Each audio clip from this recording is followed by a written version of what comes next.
Hello, I'm Paul Shinecker. I'm going to do some stand-up for you. Okay, so, hello, Southend. Hello, Eric. Sometimes with got what I always wanted, I'm Paul Shinecker. A lot of people ask where I get my name from, and I say, my parents. And to think that it's a strange thing to have wanted to achieve, and is it especially? And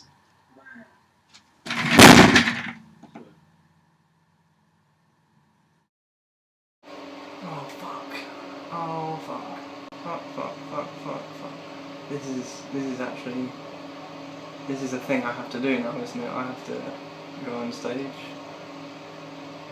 This is like the last taboo. Stand-up's like the anal of performance. I'm terrified. Oh, fucking hell. My name's Paul Shinecker. I'm 26 years old. I've just achieved my childhood ambition of becoming a child of divorce. You laughed, that's really sweet of you, thank you very much. It's a weird thing, a lot of people questioned it. I spoke to my brother about this, and he agrees that there is a very good reason that we were both jealous of children of divorce when we were in school. The first is that they got free school lunches. Which now doesn't seem like that big a deal, but at the time I thought was the best thing ever. I thought that because their parents were divorced, they went, fucking hell, that's awful. Do you want I don't know, an ice cream scoop full of mashed potato? Will that suddenly make it better? So I'd sit at lunch with my Thunderbird lunchbox with my 1 round of sandwiches and my Sainsbury's own digestive chocolate biscuit bar, because mother refused to be bought into the whole penguin embargo. And they'd go and get their hot lunches, and it wasn't fair. And then the second reason, they seem to have much more interesting home lives than me. I had a mum and a dad and 2 brothers who were my brothers. We all came from my mum and my dad, like a nuclear family. Whereas everyone else seemed to have half siblings and step siblings, and I didn't know the difference, and I still don't know the difference. And I'd come into school on a Monday, and I'd say, "Oh, how was your weekend?" And the kids would say, "Oh, like Friday night, I was around a mum, she's seeing Steve now, he's a really great guy, he's got his own business and an Audi." So, it was great. And then Saturday I went around to Dad's, Lola and the twins were there, of course. And then Dad bought me a PlayStation to prove that he loved me the most, and called Mum a bitch, so... Mixed bag all weekend. And the only thing that I'd done that weekend was that I'd learned that it doesn't matter if you make Play-Doh into the shape of your favourite foods, it still just tastes like Play-Doh. No room for comparison at all. So I grew up being jealous of children of divorce. So you'd think, 10 to 15 years later, when my dad sits me and my brothers down and explains that Mum doesn't love him anymore, and that she's going to move out, and that they're going to get a divorce, I'd be happy about that. You'd think, fucking hell, I'm in my early 20s, and already I've achieved so much. My parents can't live together. But no, I didn't handle it like that. What I did was I called up my friend Luke, who's a very, very sweet, dear friend of mine, and I wanted to tell him about it. But I did it in this manner. It's the phone. Luke, can you come and get me? I don't want to be here anymore. And Luke, being the great friend that he is, immediately drove around to my house. It's a 5-minute journey, he made it in 2. And as he pulled up outside, I was pacing back and forth, much like I am now, smoking and crying and just generally being a bit of a mess. And he opened the car door and he's like, get in, what's the matter? I was like, just drive. So he starts driving through the mean back streets of Rayleigh. And he's still trying to wean it out of me. He's trying to work out what I'm so upset about. And I said, don't just keep driving, And eventually I got to a point where I managed to form words. And I told him, I was like, well, my parents, they're getting a divorce. And rather than empathise with me in any way, Luke said, thank fuck for that. I thought you'd killed someone. And suddenly, the idea of my parents getting divorced did not seem as important anymore. So I said, what do you mean? Why is that? The first thought. He said, well, someone calls you up, they're in tears, you assume you've killed someone. Fair enough. And then, sinister, this bit, don't worry, I've worked out what we were going to do with the body. And I can't tell you, Southend, what he then told me in case it's one day used against us in a court of law. So I sort of dealt with the whole divorce side of things eventually. I realised that I wasn't handling it in the best way. I could tell because I was drinking and crying an awful lot more. So I sought professional help, and eventually I came to terms with it. But the thing that still jars is the thought of my parents dating. Has anyone, as an adult, had to deal with their parents going out and... Yeah, it's a strange situation, because I'm dating age, I go out and I court, and it's...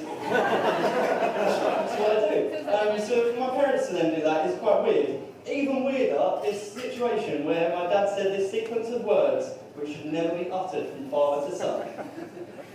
Paul, would you take my pictures for my internet dating profile? And I've spent a number of years doing improv where I'm taught you just accept everything that someone says to you and make it work. So I went, yes, and they will be the greatest internet dating profile pictures the world has ever seen. Accept and build, big gestures, accept and build.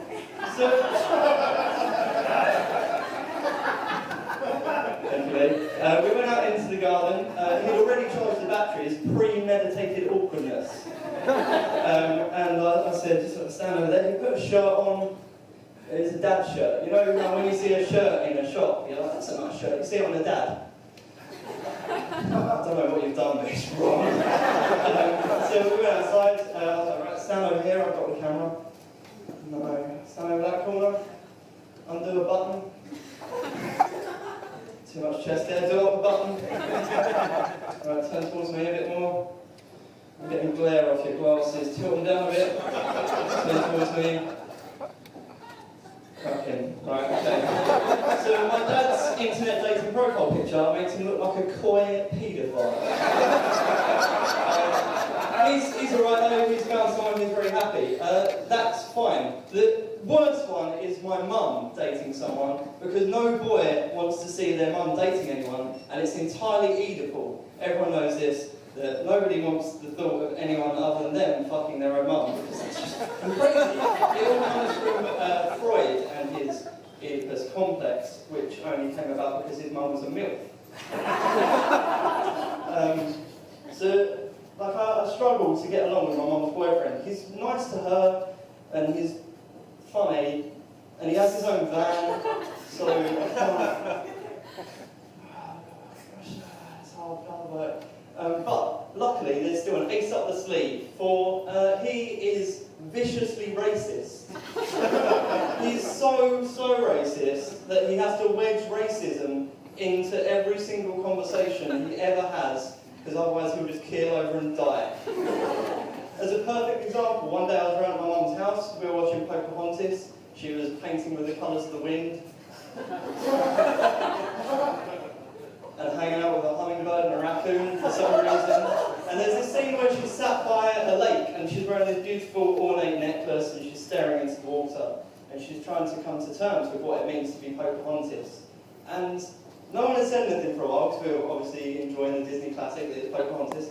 And my mum's boyfriend went, I'd strangle her with that necklace.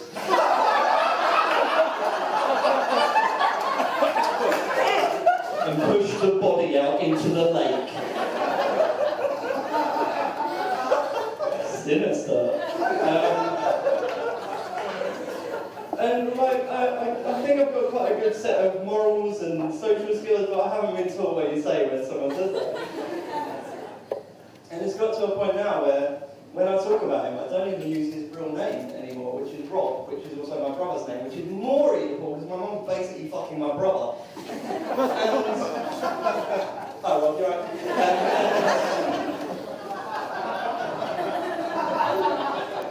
Yeah, so I just call him the racist. Because because it's a lot easier. Most people have come to terms with the fact that we don't do racism anymore. That's not, you don't be racist, that's not cool, man, don't do it. But he's still quite stuck in like the 70s vibe of racism, just inherent racism all day long. And so I called him the racist. And my mum's Tracy, and he's the racist. So in the way that Brad and Angelina became Brangelina, I have the Tracist, Tracy, and the racist. And that has become like an umbrella term where other people have started using it. And I'm sort of proud about that, because I'm hoping one day it'll get in the English dictionary. But at the same time, I'm sort of worried that my mum will one day find out about it, like if any of you were to tell her. So keep that stum. So yeah, he's racist. And as I said, I had to deal with my parents' divorce. I wasn't dealing with it myself. So I went and saw a therapist for a year and a half. I went to therapy and eventually came to terms with all the shit that I've been through, in like a first world problems kind of a way. And I remember leaving therapy after my last session, and I realised that it didn't matter if I had to take my dad's internet dating profile pictures.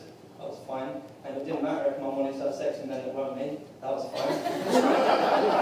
But the one thing it gave me was a greater empathy for what my dad had been through, because I realised that my therapy was an exact parallel of marriage. Because each week, and I'll leave you on this, Southend, this will be my Springer's final thought, or Shineka's final thought, would be more fitting. Each week I'd turn up, I'd give this woman my money, she'd make me cry, and I wasn't allowed to fuck her. And that's marriage.